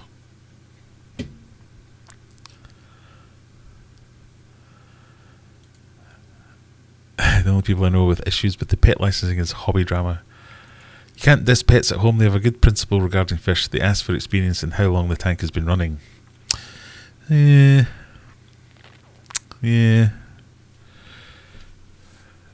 They do, but I think pets at home get a bad rap as well sometimes, but I did once get asked how big was my tank, and I said something like, 530,000 litres. Tick. Is it cold water or tropical? Oh no, does it have a heater? Yes, I've got a 2-watt heater.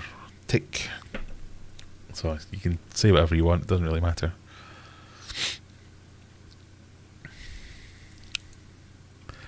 What's this? What did I miss?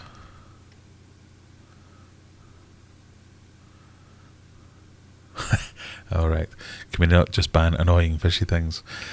Yeah, but some people like them. That's the whole thing about this. It is, no matter what you do, you're going to piss somebody off.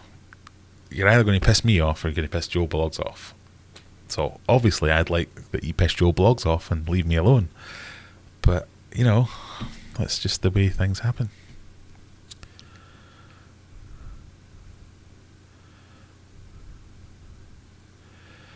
Right, where do we get to?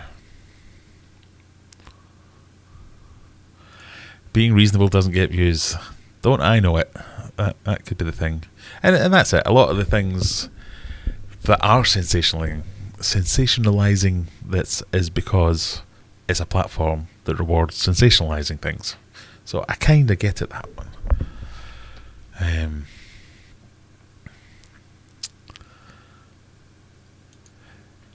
So that's a good point made by Rebecca. The stuff that I have read is very dense. I don't mean dense as in I mean dense as in it's thick legalese. So Rebecca makes the point that legislation is most people are misinterpreting it because they don't understand the legal language. Possibly that could be true, but a lot of it is just boilerplate that fits into any legislation. That's why they use this, because it's been tried and tested, and that it's a long way of saying nothing that can't upset anyone. And then a lot of it doesn't actually legislate for anything. There's lots of woolly language in there that doesn't give a specific about, okay, if we're going to have a whitelist, what's on it? If something's not on it, how do we get it on it? What are the rules? Who runs it? Who looks after it? Who arbitrates it? None of that's in there, so it's hard to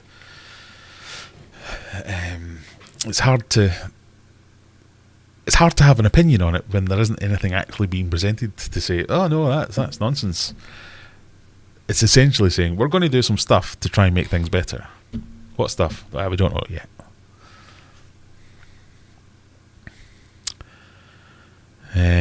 I've sent you a link to Winnipeg, Canada's proposed bylaw. I don't disagree with most of it. Reptile keepers here will be very hard to... Yeah, this stuff that I'm talking about here, you had to dig way into it to find anything about fish. It was all to do with mammals, birds, reptiles, all kinds of things.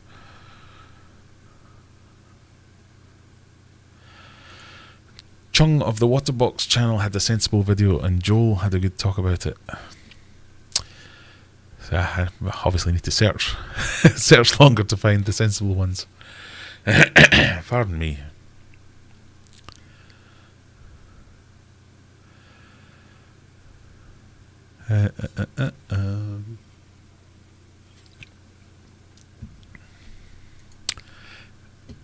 Yeah, so and this is the reason we have to have discussions about acts like this.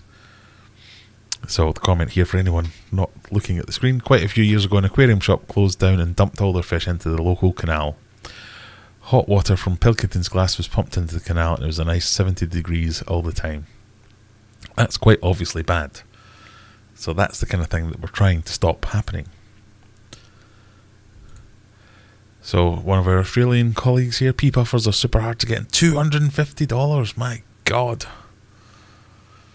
I mean, they're cute, but they're not that cute.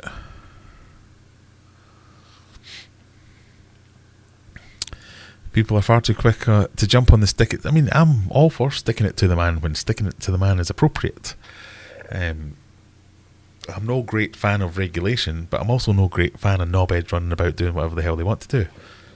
So if I could point at some regulations, say, you're doing that wrong, you're not allowed to do that, stop doing it or I'll punch you in the throat. I don't do that, obviously, but you know what I mean. Regulation can be good until it applies to me, and that's the same problem all these people are having. Oh yeah, it does. They think it applies to them, so they're getting upset about it. Jeez, oh. Good quality discus can be $145. What's the exchange rate? I'm going to have a look at this.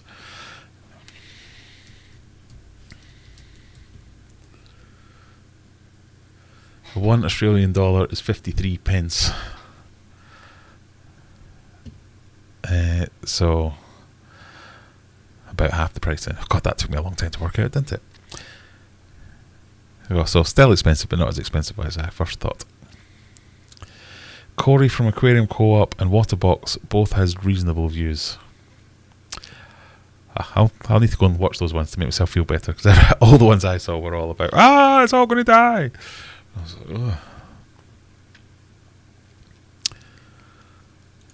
ugh. Some fish in Australia are illegal because they could become invasive, and that's why most fish get onto the, or don't get onto the white lists or get onto the black list, because they're going to cause them problems.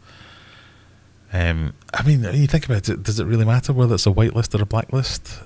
What matters is how you determine what's on it. Corey from Aquarium Co-op seemed pretty relaxed about the bill. He took a similar stance to you in his live stream. Ah, right. I have not watched that. I do tend to put his live streams on in the background when I'm working every now and again.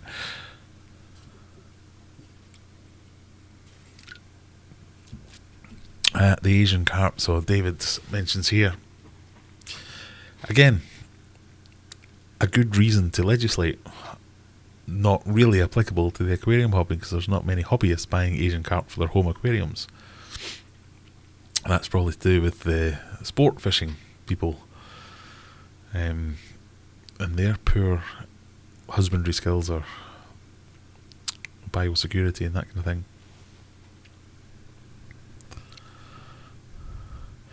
Our blacklist does require a lot. Yeah, so that was one of the points. That I didn't see anything in the American version that said if you want something that's on the blacklist or not on the whitelist, you can apply for it and get it. Still, I don't know. Here's a question. Will you be collaborating with other YouTubers this year, or have any contacted you? None have contacted me. I have no plans to do any I mean, I'd like to do some collaborations, because that's what YouTube keeps telling me I need to do. I must collaborate with people. But I'm just really busy.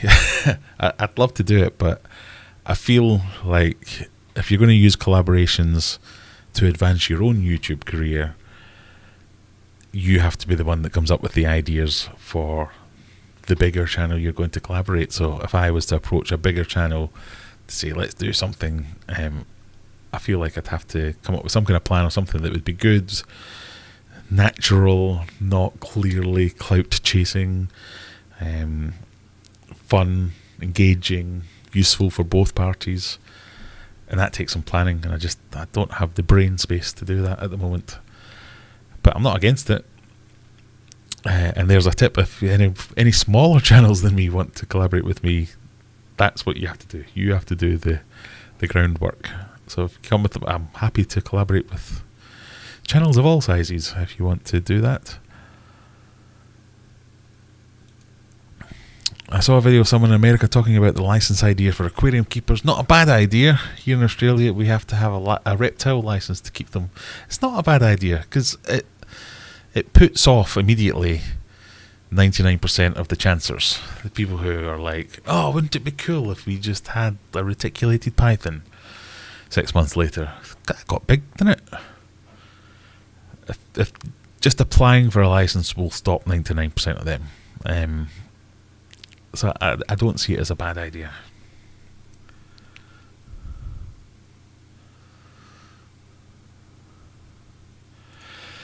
What do you all recommend?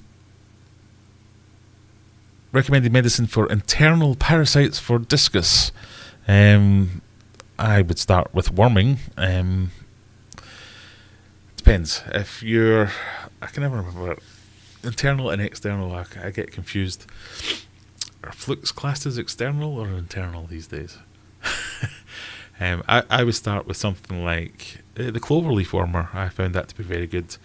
There are two types of wormer, levamisole and flubendazole, which treat different types of parasites.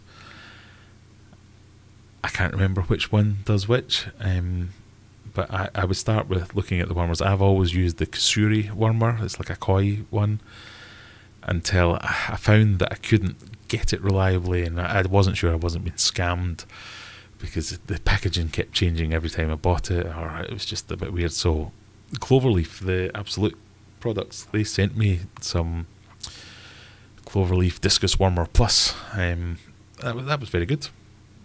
Very good. It's not like I tasted it and goes, yeah, good vintage. It didn't bother the fish, and it seemed to do what I needed it to do. So there's a few things like that I would go for if you have specific concerns. So if you've done any testing, any scrapes, anything like that, then we could probably go into it a little bit better. I'm fond of the Escher product line. Escher. They make Escher. They're not called Escher, are they? I'm having a brain fart. Apologies, people. Let me look it up.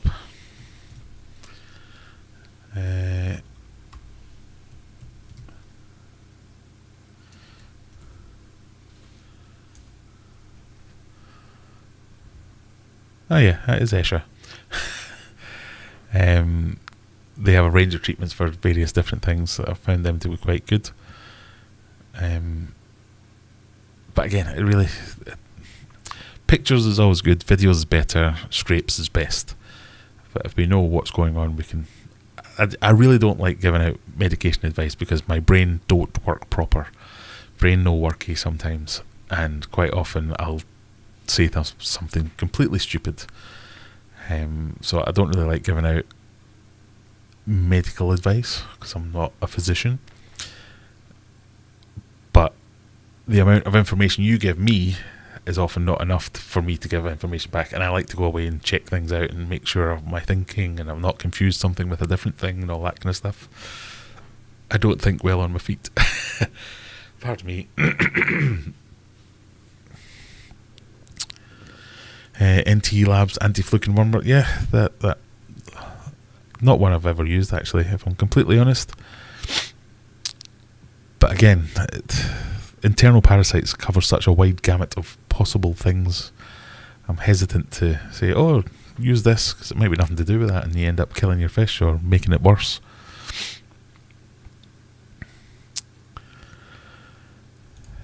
Remember when the internet was a place to find reliable information? Yeah. Licensing of pet ownership only creates administrative costs and doesn't solve the problem. A legal gun or an illegal gun owner still has the weapon. Yeah, true, but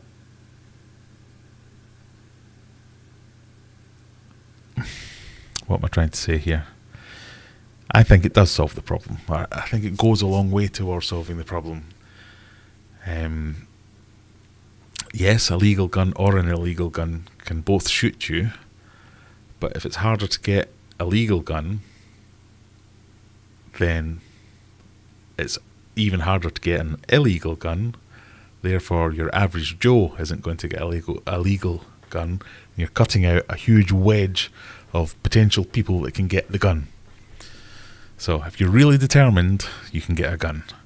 Whether that's through licensing or through some dodgy deal down a back street. If you just fancy a gun and then accidentally shoot someone, if you have to register for it and get a license, you're not going to do that. I could get a gun. I could get a firearms license if I really wanted one. If I could just go to the shop and buy one, I might buy one just so as I could scare some birds away, or I don't know. I ain't getting a license.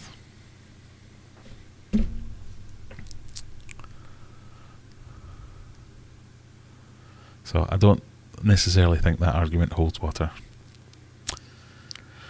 The Waterbox videos was good. Corey from Aquarium Co-op and Alex from Secret History had some sensible things to say as well. Well, I shall go and check them out afterwards. It's always nice to think the same sort of thing.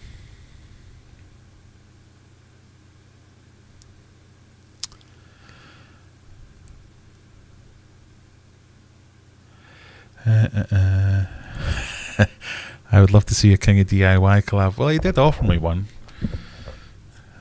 He hasn't been back to take me up on it though.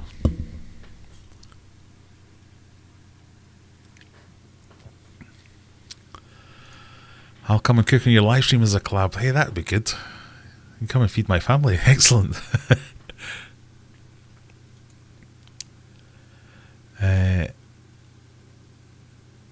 In the case of fish care, mental status would not apply. I think it should, to a degree. If you're a nut job, you shouldn't be allowed to buy a fish, a gun.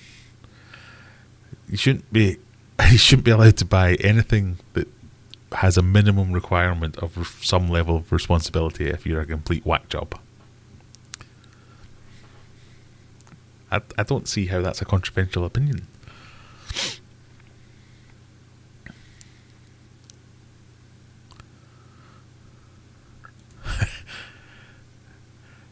Do you not think it'd be fun to do a King of DIY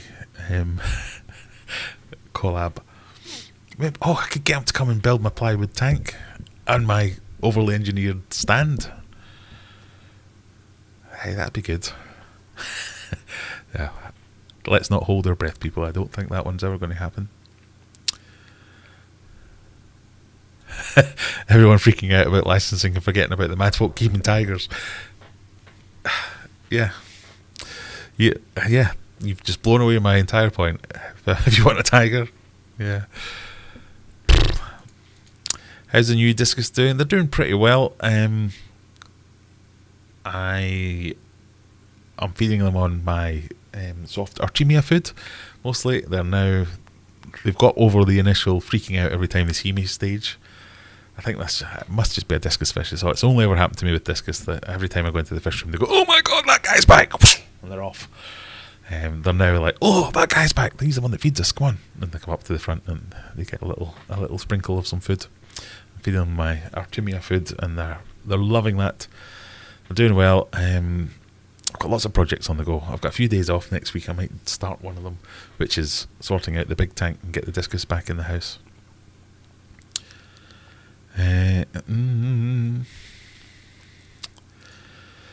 Flubendazole, that's the word I was trying to say earlier.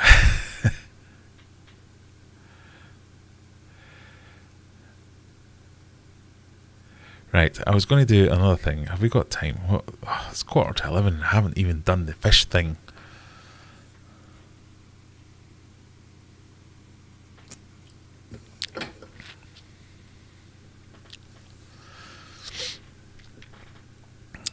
I feel like I've stumbled into a gun control situation now.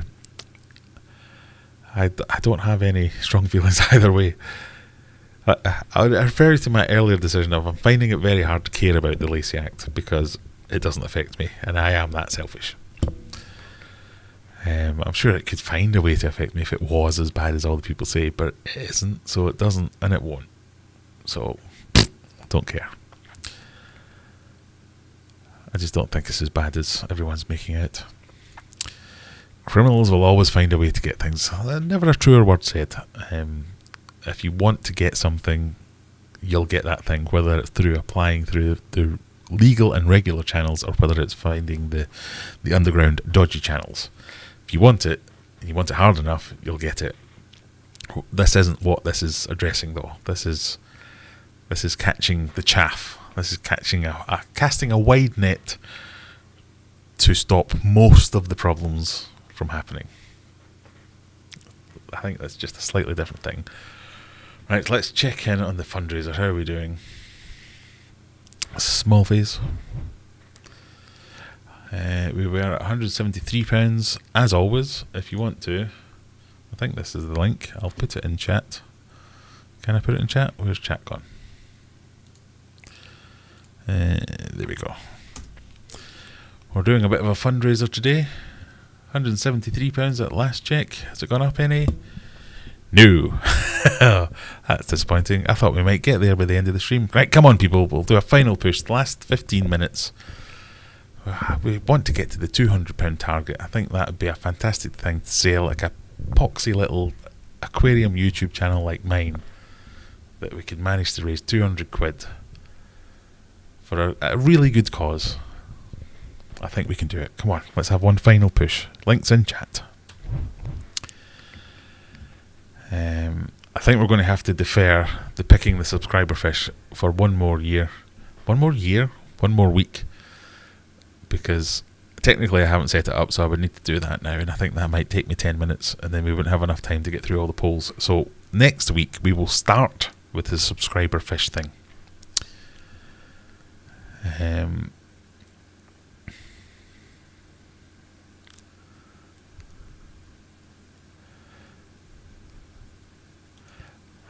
I love this little app that I've got that shows me all the comments. Graham's cooking. Cook shallow pan of food, face savouring food. I'm sure that looks better in the actual chat. Pardon me. Let's see what that... Emojis confuse me sometimes. I think it's because I'm over 40.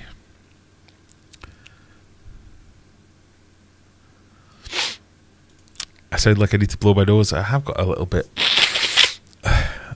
stuffy all of a sudden. Maybe I've got COVID. Everyone else in the house has had it.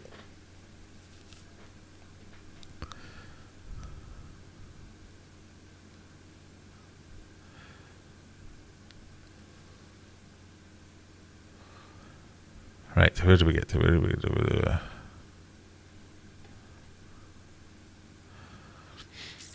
I kind of want to see the Chow with Lau collab. I kind of want to be in the Chow with Lau collab. Have you seen any of these videos? The food looks delicious. I have tried a couple of the Chow with Lau dishes as well. We went to our local... Sheffield's got quite the Asian quarter, so they've got a few Chinese supermarkets and things like that. Japanese supermarket. We go down there every now and again. And every time I'm in there, I'm always get Chow with Lau videos up going, oh, what shall I try? Oh, yeah, let's get all this stuff.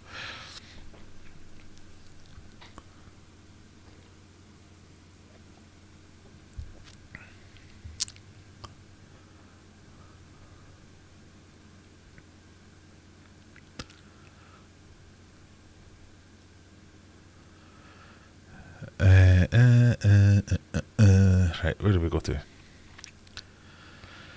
Just had 3 packs of super noodles, so I'll go with pot this time. What are we on? I've missed something, haven't I?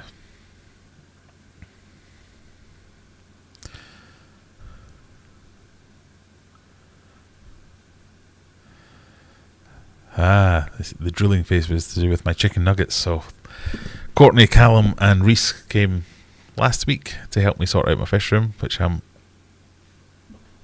indebted forever for. They got to try the world famous, it's my kids' favourite meal. I do homemade chicken nuggets and potato wedges. Real gourmet cuisine stuff here. So I fed them the homemade chicken nuggets, and yeah, it went down well. It went down so well that Reese went home and had bangers and mash for dinner. So I'm told. Pardon me.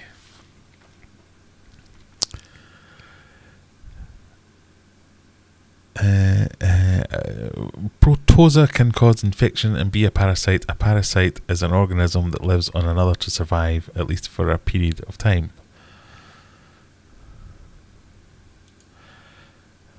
Yeah, I would agree with that. Alright, so bacteria would be an infection, not a parasite. Protozoa can cause infection and be a parasite. Well, I think we're stretching the definitions both ways here. Generally, people would say bacterial infections are different from parasitic infections, but one can lead to the other, or one can be caused by the other, I guess would be the easy way to say it.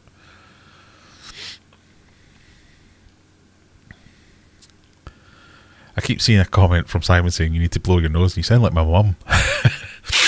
I'm terribly sorry. I don't have any hankies. I'm just going to have to sound all bunged up for a while.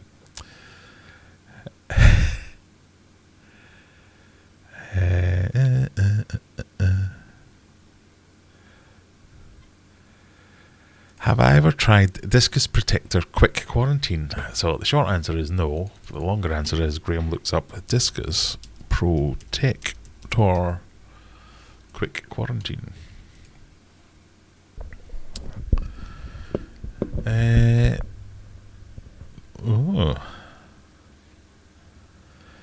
No, I do not know what that is or how it would work. Let's have a look, see if I can see some ingredients. Let's go on small face, you can look with me. Prevents the risk of infection by new fish of external origin. Fish from different systems are carriers of different... This is like a bleeding spam email. Fish from different systems are carriers of different pathogenic germs. Mixing fish from different origins may cause cross-contamination. Yep. Often the entire old fish stock falls ill. Correctly used, Discus Protector prevents the pred in about 95% of cases. No, don't like it.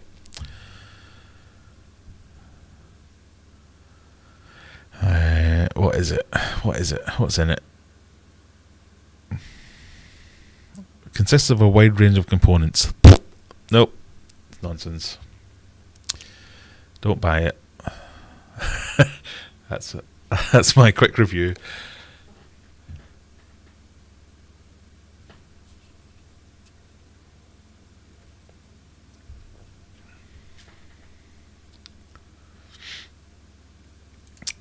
Yeah, I kind of want to see that. Well, we're going to have to make this happen, Michael.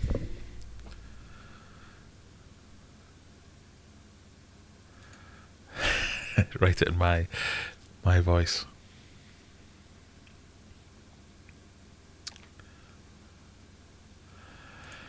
Oh, how to bring down a stream. No, we don't do that. We've only got a few minutes left, so if you want to get your questions in, I'll open up the Discord thing again. So up here, which isn't here, but is here, is the Discord link. If you go on there, you can have a look on. We have a channel detected. That's not what I meant to say. Devoted to the subscriber tank. We'll open up to a few more fish, and we'll get a bigger poll for next week, and we'll start it earlier so as I make sure I get to it. By all means, we'll allow marine fish in there since we didn't run it tonight, and I'll add them in properly. You've seen what a tier list is, haven't you? Or a bracket fight. My account. We've done it before, haven't we?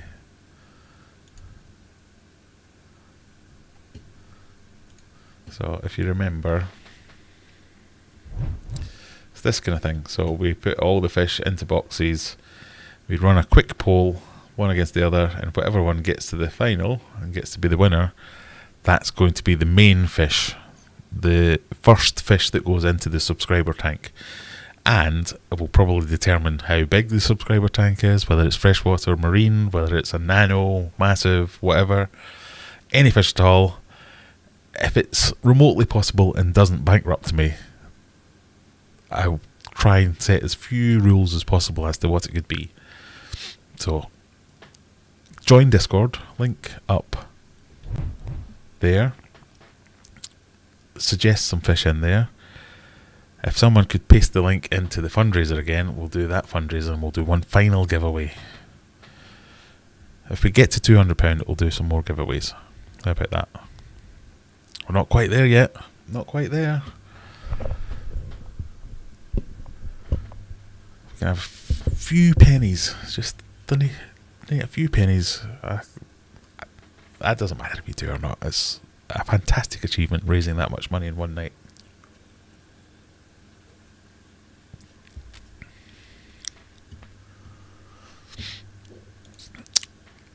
Not a question, but thank you. Oh, no, I don't like thank yous. You recommended an FX4 filter and I bought it. It's great. Then I wanted a spray bar and you linked where to get one on eBay. I love this community. That's exactly the thing. That's what we want. That's what I'm going for, is building the community side where you can have a community that's not always going yip, yip, yip, yip, yip, and trying to score points off each other all the time. Question from Alice. Is the background colour important when breeding Discus? Do you even need a background? I would say it is important. So, the way the fry... So, if you're breeding Discus, unimportant until fry are free swimming. Pardon me. At that point it becomes important because the fry will generally go after the darkest thing in the tank, thinking it's their parents, because when discus fish breed and start feeding the fry feed off the slime coat of the mum and the dad, and what you'll see is the mum and dad will go quite dark if they can. Some fish can't now because they've been bred with crazy colours and stuff like that, and they just can't go dark anymore, but generally they go really dark. The fry then go towards the dark thing and start feeding off it. Brilliant. What we've noticed is, so sponge pelters are very popular, black obviously usually, very popular for breeding tanks. The fry would be like, oh, there's my mom, oh, what's that over there, and they'd head for the sponge filter and try and feed off that. Not terrible, because sponge filters generally do have things that very small fry can eat, but that's a confusion you don't want. So that's why you see most discus breeding tanks are all white. And they will, even if they do have a black sponge filter in there, they'll quite often wrap them with white filter floss. It's just to stop that confusion happening. So it's not actually it's not actually important to have a specific background for the breeding, but for the raising of the fry it is quite important, if that makes sense.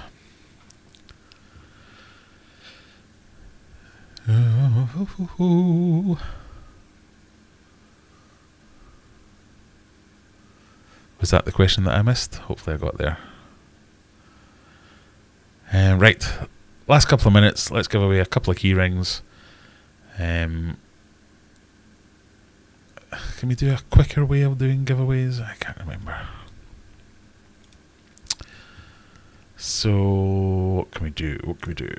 Active users. That's what. So anyone that's typed a comment in recently, anyone who's been active in the last 5 minutes are eligible to win. So I'm going to talk for another 30 seconds to give you a chance to type a comment. So you might just want to say something like, so I want to win, I want a keyring, I want a thing. Type something in. No, that's silly. Is that going to work? Of course it will. Pardon me. We've currently got 6 eligible active users.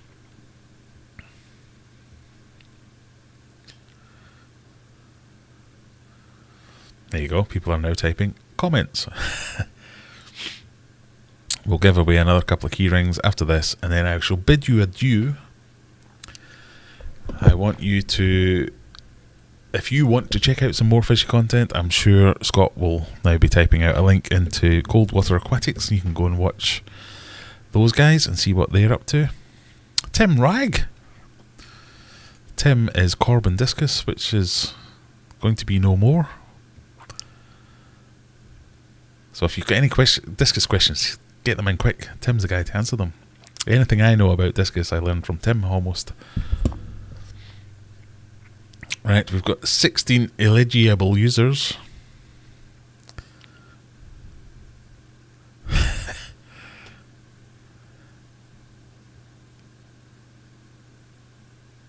So, yes, final thoughts. Donate to the thing.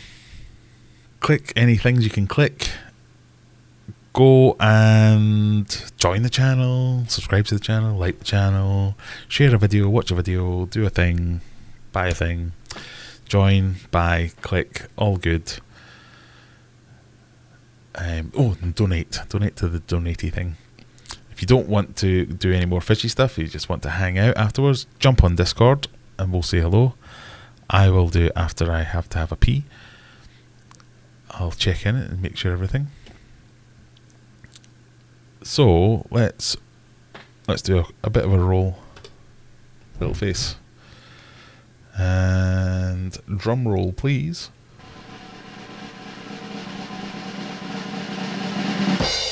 David Pinner, congratulations.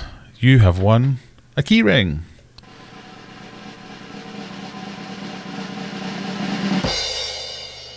Name I can't say. You have won a keyring. And finally,